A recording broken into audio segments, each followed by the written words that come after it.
Hey there, Solar Warriors. I'm Nico Johnson, and this is Suncast. Each week, I pull back the veil on the life and business insights of clean tech entrepreneurs building the most noble and impactful companies of our time. I hope what you learn from this conversation is a catalyst for your own growth. So thanks for tuning in, and welcome to our tribe.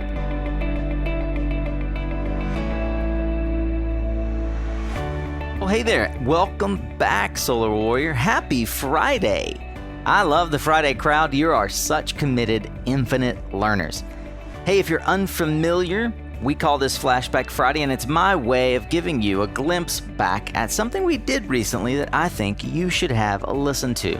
Whether it's content from one of our many live events, like the SPI Podcast Lounge, or perhaps a replay of older archived episodes that have garnered thousands of downloads, or maybe just a glimpse at what was published on the podcast this last week. This is yet one more way that you can learn and grow with us here on Suncast.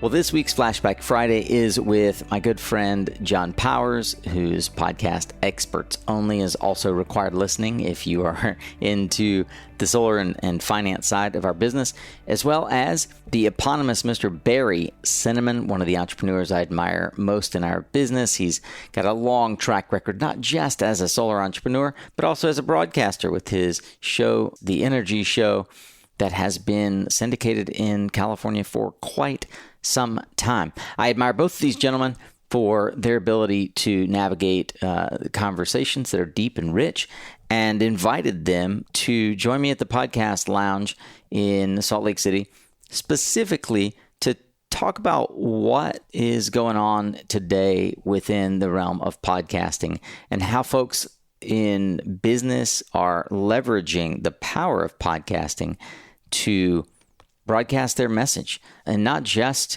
to start their own podcast, as the three of us have done, but give some tips, or we give some tips on how you as well can leverage the power of this fast-growing medium for your own business. So be sure to listen closely here as the three of us tease out the power of podcasting in this roundtable discussion. Hope you enjoy. Remember, you can always find the resources and learn more about today's guests, recommendations, etc. on the blog at mysuncast.com. So get ready to tune up your skills, Solar Warrior, as we tune into another powerful conversation here on Suncast. I am hanging out with two of the guys I admire most in the podcasting industry, guys who've been doing it long enough to have learned a thing or three. Barry Cinnamon of Cinnamon Energy and John Powers of Clean Capital. Welcome to the podcast lounge, guys. Thanks for having us. All right, thanks, Nico. Indeed. This is a lot of fun. I'm really excited and honestly honored to grace the stage with you guys. I've had the honor of having John recently on Suncast, and Barry, we've talked about it a number of times. We're going to have to make it happen. We have, I would be remiss not to mention as well, thanks to Clean Capital for being a session sponsor and helping make this whole event possible. It's really been an honor for us. I love the fact that we're sitting in the middle of the SPI within a glass booth having a conversation. It's so awesome. It's exactly what I envisioned last year, and it came together in fits and starts. And I shared this vision with you, 4 months ago. Yep. And here we are. We're sitting here. Carly helped to make this happen. So what I want to talk about today is really like tactical topic. It seems like everywhere you turn, there's another podcast popping up, right? I've had Suncast for coming up on 4 years next week. Barry's show since 2013. Yeah. Cinnamon. It's called The Energy Show, right? Yeah. Man, Yep. Did you trademark that? Because that's like you had to have been the first to come out with that. Yeah, it's hard to trademark something that generic. The Energy Show. And Clean Capital is called? Experts Only? Experts Only. Right after this, by the way, is going to be another phenomenal, hour or so with Solar Change Makers.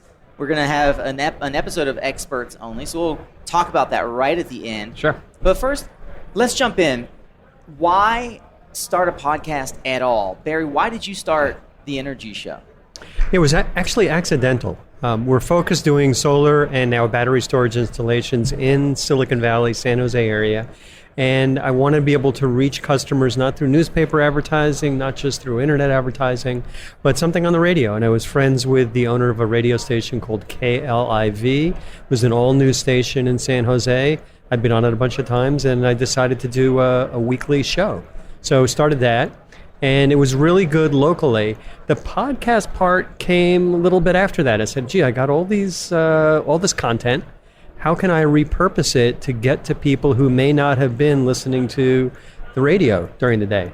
And that's how I started the podcast, and it's been working out pretty well ever since. 2013, and this was, how were you syndicating your show at the time? When you turned it into a podcast, you pulled the file from the radio station and I just put it on our mailing list, and we mailed it out to our customers, our prospects. Like attach the audio to your mail, to an email? We actually did it as kind of a newsletter, as a separate email. So it wasn't just an email; it was a nice content email. And one of the challenges that we always had, which is extra work, obviously, in addition to editing, is we always put together 3 or 4 paragraphs of text. Yeah. Because a lot of people won't listen to it; they'll just, hey, if this looks interesting, then they'll click. So that's the process. Yeah, it's actually an interesting point, which is what are the, and we don't need to go into this exactly right now, but I want to make a placeholder. What are the tips and tricks from a marketing perspective to actually get earballs on your show, right? So we'll come back to that. But John, why Clean Capital as a finance entity starting experts only? Yeah, and maybe go back to actually the origin of the... Yeah, so, when in my previous life, and both at Clean Capital, but also when I was in government, I did a lot of speaking and was a lot of panels, had conversations. And flash back a few years ago, we were at a conference in Dallas, and I was moderating a panel that was right before drinks. And the audio was terrible, but it was a phenomenal conversation between a leading researcher at Bank of America and a guy from Goldman Sachs. And I thought to myself, like, why? I want to capture this. And a good friend of mine had been a podcaster, and we talked about this, John Dumas was his roommate, and he literally sent me a list of stuff I needed to start a podcast. Like, went to my partners and said, I'm either going to start this on the side or as part of Clean Capital. And from a branding perspective, I'm a big skier. So I wanted to take the double black diamonds and figure out how to incorporate that and so that's what we call it, experts only. Yeah, I love that. And for those who are familiar with podcast lore and like the pantheon of podcasting, surely will live John Dumas. He's a daily podcaster on business topics and Entrepreneur on Fire. I think that's such a hilarious connection that we're both friends with John. I started my show because John said that I should start a show in solar, and I've known John because I was dabbling in podcasting. I was working for Conergy. I was living in Miami, and I was kite surfing. And I called John up and I said, hey, I'm thinking of starting a kite surf podcast. And he was like, do you kite surf every day? I'm like, no. He says, what do you do every day? I'm like, solar. He's like, why not start a solar podcast? Yeah. And I said, no, that's too close to home, right? You got to diversify. I got to keep this a little bit more diversified than that. But one day I was on the phone in the Conergy office talking with Adam James, who at the time was an analyst at Green Tech Media. And he would call, as he was prone to do, couple of weeks to try and get market insight. And the conversations we would have would go for 30, 45 minutes. And similarly, I just said to him one day, I said, Adam, we should record this. And he goes, no, they'll never let me record it. And I'm like, well, they'll let me record it. So we agreed to co-host a show that became Suncast, and he was my first guest. That's and amazing. and then he bailed. He was like, can't do it. They won't even let me co-host. So that's how Suncast was born. And for me, I didn't have a target audience in mind other than the curiosity of being an entrepreneur. Right. And I was stepping out to start my own consulting business. Little did I realize that my insight was highly accurate, that by podcasting, not only could I create thought leadership for myself as an expert in the industry, but that I would start to attract other leaders in the industry around and into my vortex, which meant as a consultant, things started to happen, Absolutely. right? Dots just started getting connected. And that for me was really powerful. And I think that a lot of folks want to start a podcast these days where, when we started podcasts, there were maybe a couple 100,000. Now there's almost 800,000 podcasts on iTunes. Is it still a relevant channel for thought leadership if you're jumping in today? I think from our perspective, from experts only, we looked at, say, what do we want to focus on? And we, as a company, at Clean Capital, focus on finance, right? And we wanted to focus on, obviously, clean energy, but we looked at where is the intersection for us? And the intersection was energy, innovation, and finance. And if we kept in that tight shot group, we could differentiate ourselves from the Energy Gang, the Energy Show, whatever's out there, because it was a sort of a unique push. The second part about it, honestly, I had a little bit of a different approach. I just wanted to talk to people that I was interested in and see what I can pull out of them and learn about what's going on in electric vehicles. Or I just interviewed the CEO of Proterra Bus on microgrids from the venture capital side, and maybe enlighten myself on what's coming down the pipeline here. And it's really worked. I mean, it's been something that I have fascinating conversations, and I'm really glad other people are listening. Yeah, for me, I do a weekly radio show, so it's kind of like a treadmill to stay on that, to come up with good content. I've got an appointment at noon in the studio every Thursday, and as long as I have good guests, and the guests have always been fantastic, or good content, I'm able to package it in a way that's going to be of interest to really two market segments. One, Silicon Valley businesses and homeowners who are interested in solar, and two, more the solar industry and the storage industry at large, just it's about new trends. And so I try and stick to those two factors, and it's just been kind of rolling along ever since. Barry, can I ask you a question? What does the infrastructure look like below you to run a weekly podcast? I've got a good producer in the studio that comes up with the raw files. And then I've got a VP of Marketing, Gary Mull, who I've been working with for 20 plus years, who actually will kind of condense those down into a 20-minute bite, take out anything that's kind of not objective and promotional. And then Gary and I write the description, which is a bunch of work. It's actually, and then plus the other part is, Wednesday nights, I'm trying to figure out, if I don't have a guest, what the heck I'm going to talk about Thursday morning. So it's just a treadmill, but it works. Yeah, but creating any sort of content is a treadmill. A blog is a treadmill. The truth is, in the new world that we're in, which is content marketing, you just have to get good at the habit and the practice of doing it. Yeah, right? It's true. And what I know that we spoke about this. The more you do it, the more momentum you gain. And this is the same in project development. It's the same in car sales. The more you do it, the better you get at it. The process of that content management, I think, is really interesting, right?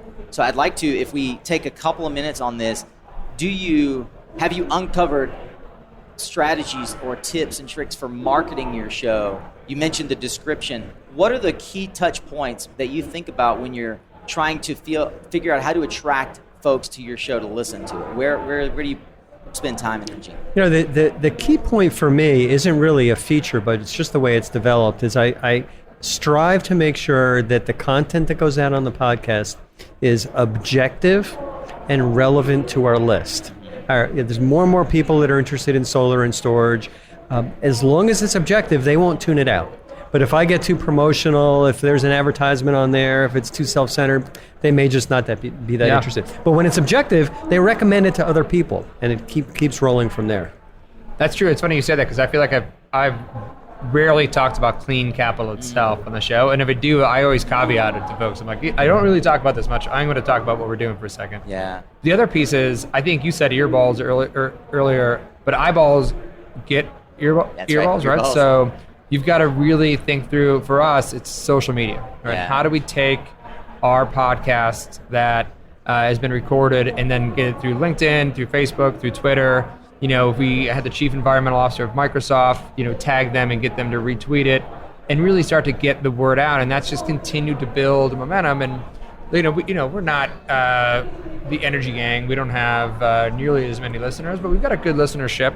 And every episode it grows, and you can see the numbers in every episode it grows. I know your numbers, and they're creeping up on my numbers. So don't. Yeah, that was a humble statement, but you guys are doing something right. I've always thought that commercial solar should have an easy button for financing, just like residential solar. But credit ultimately has been the gating item until now. Energetic Insurance levels the playing field so that project developers can now offer the same electricity savings to small and medium businesses that were previously reserved for the large commercial buyers in the U.S. Their Enerate credit cover policy provides the missing link, or that easy button I mentioned earlier. For commercial solar, it's basically the FICO score that we're so familiar with in residential solar. And it enables savvy developers and investors to quickly finance commercial solar projects. Don't take my word for it. Check it out for yourself. Go to energeticinsurance.com/Suncast and submit your projects today. What do you got to lose? 70% of projects qualify, and the review process is drop dead easy. Go hit the easy button on commercial solar at energeticinsurance.com/Suncast. Hey, are you losing commercial solar sales because of high demand charges that minimize the ROI for your customer? Extensible Energy's Demand X software is an affordable new solution for reducing peak demand charges by 30%. No batteries required. Extensible's intelligent software analyzes solar production, utility rates, weather data, and more. Then it crunches that data, monitors solar and flexible loads, and automatically reduces peak demand spikes, increasing your customers' ROI and decreasing payback time. Head to extensibleenergy.com/Suncast for a free demand charge analysis for your project and to learn more about Extensible's partner program for commercial solar installers. You can learn more at extensibleenergy.com/Suncast.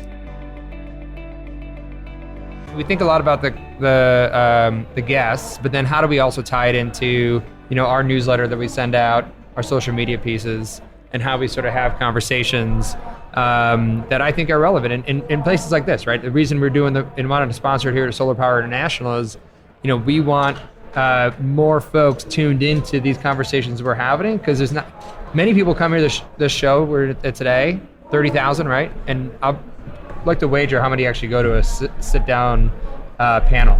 Very few, right? Yeah. So they're getting their updates and their sponsorship and not sponsorship, but their education through the stuff that you guys are doing. So I want to ask one follow-up question to you, Barry, and I also want to introduce Josh Porter, who is Solar Coaster Radio out in Hawaii. You guys are killing it, having fun out in Hawaii with your weekly radio show as well, same as Barry. This is Barry Cinnamon over here? This is the Barry Cinnamon. The Barry Cinnamon? I gotta shake his hands. I have a face for a podcast. And John Powers. John, aloha, John. How you doing, buddy? Good. So I saw Josh hanging out outside the podcast booth, and it's not fair to Jason Burkott, who's his partner, to not be able to come in. But as we wrap up, I have two quick questions, actually. You just said, is it relevant to our list? One of the things I've been discussing with the folks that partner with me on the podcast is exactly that. Where is the channel that you market to? Is it social media, or are we driving people back to what we already know works, which is an email list, right? And how important is the email list in the age of podcasting? Yeah, it's a good question, and you guys made me feel a little bit inadequate talking about the numbers. I have no clue what my numbers are at all. I've never really looked at it. I'm not doing any third-party marketing, but it's really working within our area with Silicon Valley, and the solar industry stuff in general is more just of a beneficial byproduct. But for me to get to your question, we do email it out, but social media has become our biggest tool. Yeah. We do, Any particular social media channel? We have a pretty regular standing set of tweets we'll send out. Yeah. I think LinkedIn actually turned into much more effective than Facebook for us. Love LinkedIn.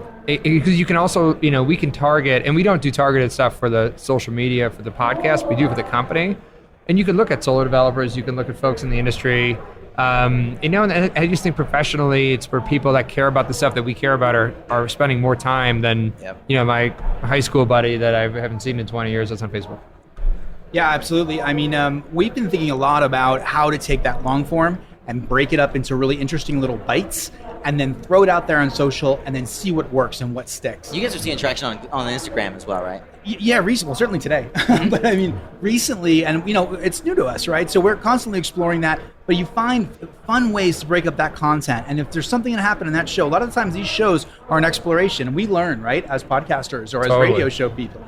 And then when you learn, you go, wow, that was really something that hit me, or hey, mom, what did you think? And neighbor, what did you think? And then when they bring up that thing, that's the thing I'll say to my consultant to help me to break that up into some interesting little tidbit and then shoot it out into cyberspace. And if it works, double down, do it again, but always point back to the long form audio. At least that's how we've been doing it. Frankly, we don't have an email list. Maybe we should do that. I'll tell you another piece of our secret sauce, interns. Yeah. We have a marketing intern partnership with University of Buffalo. Wow. We specifically, we market the internship as being a producer on the podcast, and we give them credit at the end of the podcast. Nice. And going back to content marketing, I have my memo prepared for me, all the deep research on someone we're interviewing by an intern, and then it's really interesting for them, it's interesting for me, and it literally is a great way of saving money. Yeah. So time for one last question. A piece of advice or perhaps the best thing that's happened for you or your business through the podcast? I would just say that the advice for anybody doing podcasts, at least in my experience, is make sure it's regular and make sure it's objective. And those are the two things that's worked for us. Yeah, that's great advice. Yeah. I think the interesting thing for me is seeing what started off as a pull from my network, trying to get people to be on, to now seeing people coming or communications firms sending people over. That I did not expect that at all. And it's, for me, I get to sort of pick and choose the people I want to talk to, and I love it. So. Right. There's so much. I don't know which one to pick, but I guess the opportunity to be able to constantly learn in the podcast. Yep. And then also when you develop a level of understanding in a certain area, business comes your way. So, and I heard you talk about that, right? That you have that kind of people that trust and respect and want to be able to work with you. That's a tremendous advantage. So I think that's one of the coolest things that's happened. And, and I'd say the way that the solar and storage industry is evolving, especially on the residential and commercial scale, it's really focused on companies that have been around for a while. Yeah. This is going to be a maintenance and a repair and an upgrade business. True. And you look at the HVAC industry, the companies that have been around for a while, they also get a lot of the new business, and that's going to evolve for us. Yeah, that's right. Hey, and as we round it out here, for me, I was born with a microphone in my hand. I literally was singing on the stage in church at 2 years old. I went to school thinking I would be a professional musician. When I discovered podcasting, I was like, well, this is a great way for a washed up old white guy to figure out how to get back on stage. The coolest thing for me is to be able to have folks now reach out and say, hey, we heard about Suncast. I'll tell you, actually, this is my answer. The coolest thing that's happened for me is I've had at least 5, I can think of one in particular for Nicola Power, at least 5 people, majority female, reach out and say, I've listened to every single show and I credit your podcast with helping me get a job in the industry. Oh, wow. Is it good for dating? That's awesome. Well, I tell you, so one extra bonus. If for all of we didn't get to the question, and so we'll hold that one for our next roundtable. I was going to say, is there a secret to podcasting? And I think that the secret to podcasting that so few people in our industry are exploring is not hosting, but guesting. Getting on a podcast is, in my view, the single most leverage you can have within podcasts. So that's my final answer. And that's why John, Josh, and I are so happy that you joined us today. Fantastic. Well, thanks for joining us here for this Podcasters Roundtable at the Podcast Lounge. We're living meta right now. Let's do it again next year. Yeah, absolutely. We got Clean Capital sponsoring a session coming up on solar changemakers, and we're going to talk about where the industry's come in the last year and where people see it going in energy and solar. And it's gonna be an episode live of the Experts Only, which we just talked about. I think I saw Adam Browning hanging out around here. So we're gonna get the ball rolling on the Experts Only show. I'll leave you with all of my gratitude. Thank you so much, Barry, John, and Josh. Thank you, Nico. Thank you. Thank you. Well, that's a wrap on today's conversation, Solar Warrior. But if you're hankering for more, you can find the resources and highlights from this and every discussion, along with social media links for today's guest, book recommendations, and more on the blog at mysuncast.com. And that's also where you'll find other ways to engage with this Suncast tribe, like subscribing to our weekly emails, or even joining our exclusive inner circle we affectionately refer to as the Guild. If you've been wondering how you can partner with Suncast as a sponsor, get coaching from Nico to help scale your clean energy business, transition into the solar industry, or maybe just commune with other like-minded souls, you can find all that and more online at mysuncast.com. Check out the members section or the work with me section. We keep a running list of our live events where Nico is going to be in the world. I'm referring to myself in the third person here. I do travel a lot, and we tell you, generally speaking, where I'm going to be on the website. And you can also learn how to participate and learn more from Suncast. Thanks again to our sponsors who help make this podcast possible. You can learn more about them and see if it's something that you'd be interested in doing at mysuncast.com/sponsor.